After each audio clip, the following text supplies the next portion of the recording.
Halo sahabat religi, kamu tahu ke tidak, di bulan September ini umat Katolik di Indonesia melaksanakan bulan Kitab Suci Nasional. Kalau kamu belum tahu, mari kita simak bersama tanggapan dan harapan dari Bapak Pembimas Katolik, Kanwil Kementerian Agama Provinsi Papua Barat, Bapak Hugo Rizal, terkait perayaan penting ini serta bagaimana kita semua dapat terlibat dalam mendalami firman Tuhan. Let's go! Iya, jadi sebenarnya bukan akan tiba, tetapi dia sudah tiba. Karena kalau di Katolik itu per 1 September itu menjadi bulan Kitab Suci Nasional. Dan ya mungkin baru belakangan ini ya menjadi viral. Tetapi bulan September itu memang sudah sejak zaman dahulu itu dijadikan sebagai bulan Kitab Suci. Ya mungkin karena sekarang ini ada kaitan dengan medsos dan lain-lain sehingga dia baru baru diviralkan secara medsos. Jadi bulan Kitab Suci Nasional itu sebenarnya di mana orang Katolik itu disuruh kembali untuk membaca dan merenungkan kembali Kitab Suci sebagai bagian dari hidupnya. Karena ajaran-ajaran baik yang ada dalam Kitab Suci itulah yang kemudian diterapkan dalam hidup harian, seperti itu. Itu menjalin relasi ya dengan Tuhan dan dengan alam. Jadi kalau dikaitkan dengan apa yang ada pada Kementerian Agama, itu memang dia ketemu, dia sinkron ya.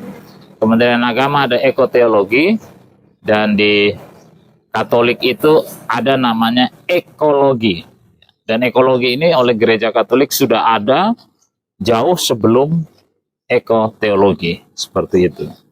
Kenapa demikian? Karena gereja memiliki satu ensiklik yang dikeluarkan oleh Paus tentang ekologi. Ini berawal dari pengerusakan hutan yang terjadi di Brasil, ya, di mana kita tahu Brasil itu sebagai paru-paru dunia yang terkenal dengan Amazon. Nah, seperti itu. Ketika terjadi pengerusakan, penghancuran hutan, gereja bersuara. Maka dikeluarkanlah ensiklik tentang ekologi itu. Nah, kaitannya dengan yang saat ini adalah dengan bulan Kitab Suci ini. Setiap umat diharapkan untuk bagaimana berelasi dengan Tuhan dan juga bagaimana mengejawantahkan itu dalam lingkungan sekitar dia berada.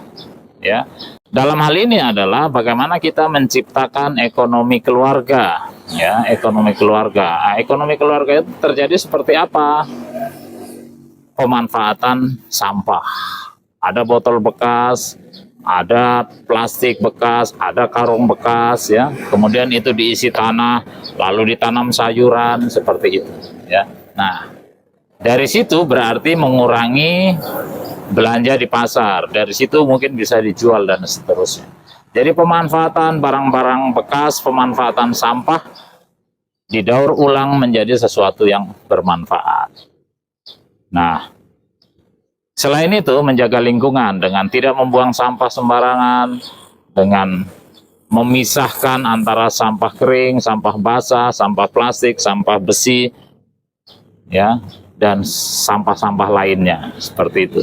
Sehingga diharapkan bumi yang kita tinggal, tempat yang kita tinggal menjadi nyaman, menjadi asri, menjadi sejuk, ya, menjadi segar, dan itu menjadi kesegaran jiwa setiap kita yang merasakan dan menikmati kesegaran-kesegaran yang kita ciptakan daripada apa yang kita buat dengan menjaga lingkungan. Ketika kita menjadi segar secara jiwa, maka komunikasi kita dengan Tuhan pun menjadi lebih segar. Dalam arti bahwa kesegaran ini menciptakan suasana doa, menciptakan suasana batin, dan menciptakan relasi yang lebih baik dan lebih segar. Jadi intinya adalah dari peristiwa ekoteologi, dari peristiwa ekologi ini adalah kesegaran jiwa. ya, dengan pertama-tama menyegarkan bumi, dalam hal ini lingkungan, kemudian menyegarkan jiwa, dan juga menyegarkan relasi kita dengan Tuhan. Kurang lebih begitu. Ya, terima kasih ya kepada Menteri Agama. Ini menjadi sesuatu yang luar biasa ya, karena Menteri Agama mendukung ya apa yang menjadi tradisi Gereja Katolik dalam kaitannya dengan bulan Kitab Suci Nasional ini, sehingga ada keterkaitan antara program Menteri Agama dengan ritual yang ada pada Gereja Katolik seperti itu. Jadi ya terima kasih kepada Menteri Agama atas dukungan, support ya yang diberikan lewat ucapan ya, sehingga ini menjadikan lagi memacu semangat umat Katolik untuk semakin merasa diperhatikan, merasa diberi perhatian oleh pemerintah, dalam hal ini Kementerian Agama.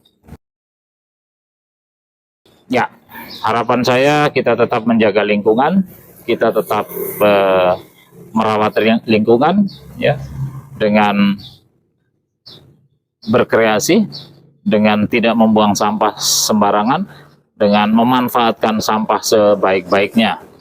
Sampah-sampah rumah tangga seperti kulit pisang, sayur-sayur bekas potongan sayur ya, kemudian kulit-kulit kasbi kah, kulit petatas kah, atau apa saja yang menjadi sampah hasil proses memasak, kalau tidak bisa diserahkan kepada hewan, baik itu ayam atau ternak-ternak lainnya, bisa kita manfaatkan sebagai pupuk organik.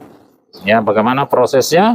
Prosesnya sederhana saja sebenarnya. Tinggal itu dia dikumpul, kemudian ditinggalkan selama 2 minggu, lalu dia menjadi pupuk. Ya, 2 minggu sampai 1 bulan dia menjadi pupuk, dan pupuk itu bisa dimanfaatkan untuk bunga dan lain sebagainya. Jadi memanfaatkan, kemudian memanfaatkan plastik ya, bekas botol fit, kemudian galon-galonnya itu bisa dimanfaatkan untuk media tanam ya, sebagai media tanam. Kemudian juga karung-karung bekas itu bisa untuk media tanam. Bisa ditanami apa saja di dalam situ.